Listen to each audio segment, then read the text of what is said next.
Planning and Infrastructure Overview and Scrutiny Committee, which began on the 13th of January, and then was held on a date which I've forgotten, and is then back today. We have been looking specifically at the site selection as part of the local plan, hearing from members of the public, visiting councillors, and also the portfolio holder has also been hearing from us as to our views on the suitability of various sites which have been put forward as it were, depending on your view, the most attractive, or your alternative view, the least unattractive. Can I remind members that we are on Bramley, which is page 65 of 172 in the papers. There are two sites there, BRA M005 and BRA M010.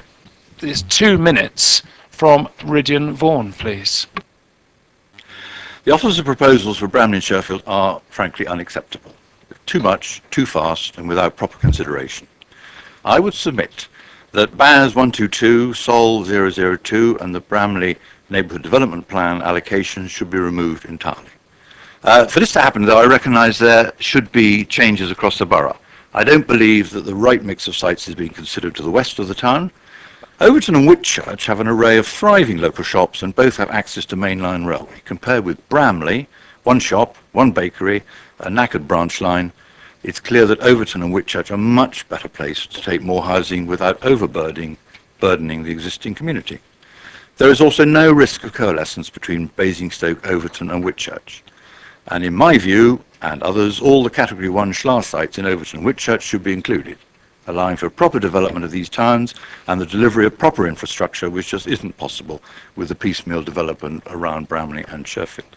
I would ask that the committee and cabinet look very carefully at these variables and ensure that Bramley and Sherfield get a better and fairer deal than is likely to at the moment. Thank you, Chairman. So Bramley it is. Right, members, I saw Councillor Harvey's hand. Off you go.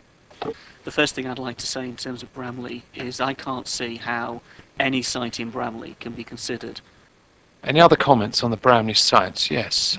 Still think there is a potential in Bramley to take 200, but not yet. I would put it towards the back of the plan period rather than putting it up front, and I would leave it to the neighbourhood development plan to be brought forward in due course and let Bramley decide where they should go.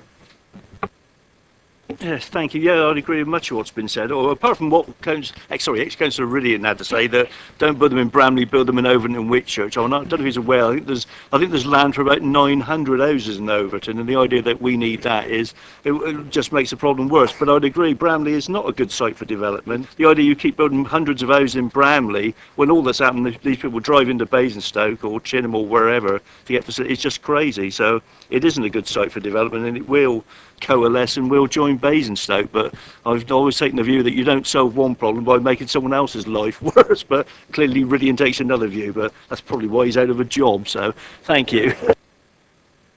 Right, any other speakers? Yes, Councillor Watt. Thank you, Chairman.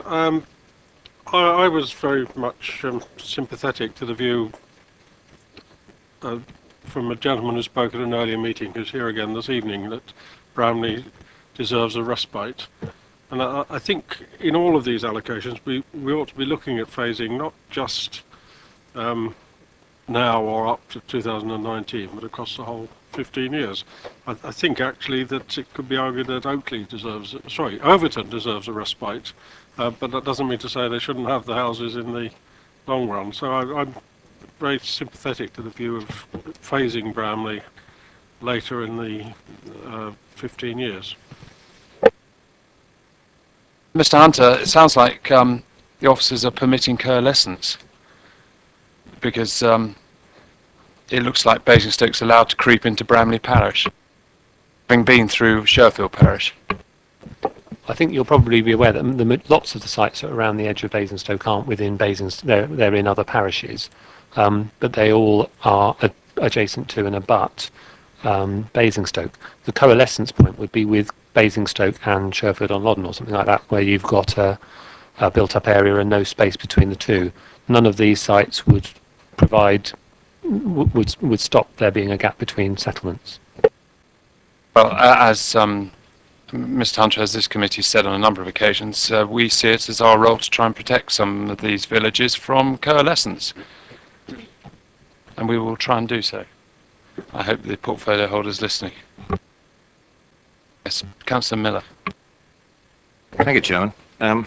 Interesting listening to Mr. Hunter, because if you look at the Razors Farm Plus, let's put it that way, Razors Farm is adjacent to the SPB of Basingstoke, but because you build Razors Farm, you've extended the SPB, so you add the additional sites to Razors Farm, and those sites without Razors Farm are nowhere near the SPB of Basingstoke.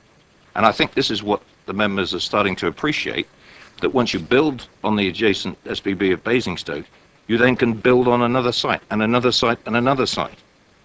And this is strip development. And this is the whole argument that we've been trying to put over. Because the further out you go, you can say, well, you're going to be going to the services in Basingstoke. That's where your transport infrastructure problem comes along, and your essential community services get hammered. I'm afraid it doesn't make any sense. And I think that's probably, I'm trying to enunciate, that is some of the issues that we've been trying to struggle with for probably 2.5 years.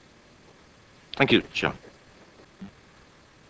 All right, I'm going to ask Mr. Brimacombe to sum up for the comments. They've been concise, I have to say, and forthright, so it should be hopefully an easy task.